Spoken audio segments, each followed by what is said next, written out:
guys, welcome back to my channel. It's Gemma Cherie here, or the Zombie Killer Bride.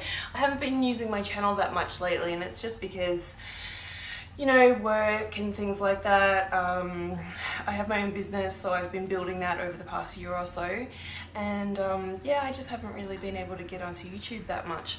But I saw this tag. It's called the ParaTubers Tag, and it was created by Paranormal Kativity, MsCreepyx, and another guy who I've only just found out about called Trevor Faith, and I've gone and watched some of his videos, and they're really good. So go ahead and find those YouTubers, give them a like, give them a subscribe if you're interested in paranormal stuff like we all are. Okay, so they invented this new tag, the ParaTubers Tag, Paranormal YouTubers Tag, and I thought what better way to get back into doing my YouTube channel than to answer some of these questions. So I've got them on my phone. So there are 9 questions. The first one is, if you could only use one piece of paranormal equipment for your whole life, what would it be? So I guess probably a camera, really. I want to see definitive evidence of the afterlife on a camera, either in video form or photographic form. Apart from that, I would probably say your intuition, because I think you can't really connect with spirit unless you're really spiritually able to connect with them. So intuition is really important as well. It doesn't matter how much equipment you have. So the next question, if you could live in one haunted city or location, what would it be? So I would probably say Bath in the UK. It's quite haunted. It's got a very long history going back to Roman times. It's a really interesting place. If you ever get to visit, do check it out. And I used to live in a little haunted apartment there, so that was pretty cool. Number 3, how did you react to your first paranormal encounter? So it's hard to really remember what my first paranormal encounter is, but I probably would say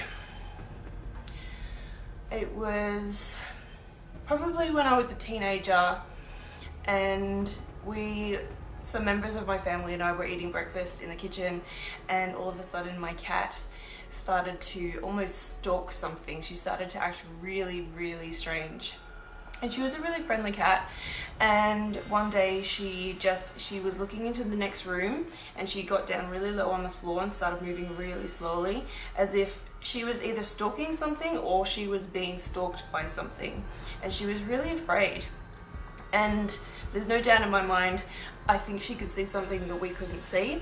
I don't think it was a ghost. I don't think it was a human spirit. I definitely think it was something other than human. Because I think if it was a human spirit, she probably just would meow at it or run away. But it was something else. I think there was something in our house that day that was not something that we could explain, but nothing else ever happened apart from that. And that incident probably went for a good 15 minutes or so. So that was pretty scary, but as far as how did I react to it, we kind of just laughed at first, and then we kind of went, wow, what actually happened? And occasionally we'll still bring it up. So number 4, what reactions do you get when people find out about your interest in the paranormal? So I've been watching some of the other ParaTubers tags, and most of them are saying, oh, they think I'm crazy, they think I'm a Satanist or a Satan worshipper or whatever. Honestly, when people find out about my interest in the paranormal, or they already know, most people already know, people have usually come to me for advice or even for help. So I have to say, no one's ever said I'm crazy or anything like that. I come from a family that believes in the paranormal, and I come from a group of friends that believes in the paranormal, whether it be spirits or life other than human life on Earth, aliens, things like that. So I haven't really ever had a negative reaction to my interest in the paranormal. The next one, number 5, describe your feelings regarding the paranormal in one word. So my word was going to be intrigue, but Paranormal Laura already used that one. So I would probably say belief. Number 6. If you could make one creature or legend or myth real, what would it be? I would love 100% concrete evidence of Bigfoot. I am very, very interested in Bigfoot, the whole legend, all the stories. I just feel like too many people have had experiences for it not to be real. I just want that definitive evidence. I would love to know that Bigfoot is real. Having said that, if we did have definitive evidence, people would probably go out and catch it and put it in a zoo, and I don't really want that to happen. I want Bigfoot to be safe. So, the next one, number 7, do you have any haunted objects? I don't think I do.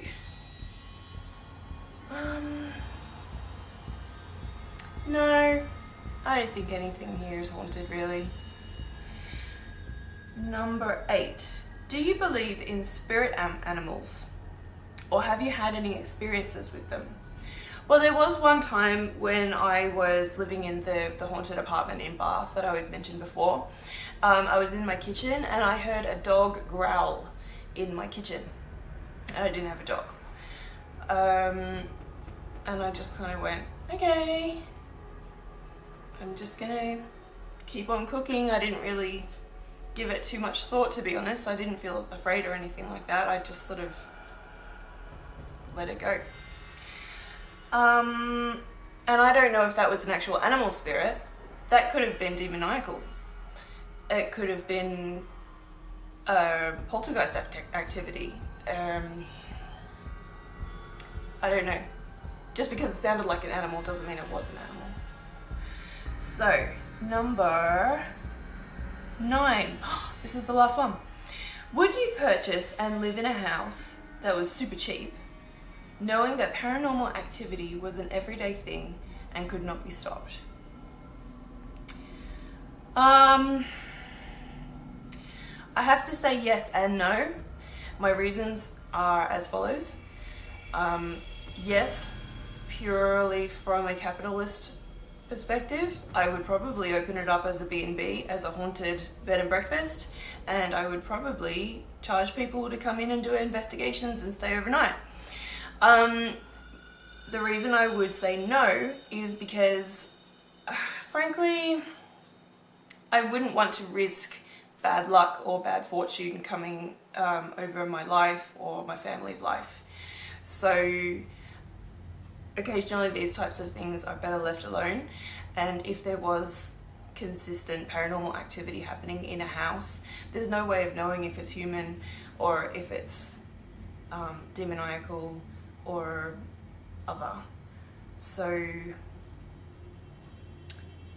just make me an offer and we'll see what happens when we get there. Okay, that's all the questions. So I'm so happy to be able to do this tag. It's really, really cool to be in this ParaTuber community. And okay, I'm gonna go edit this up and put it online, and I'll speak to you guys later.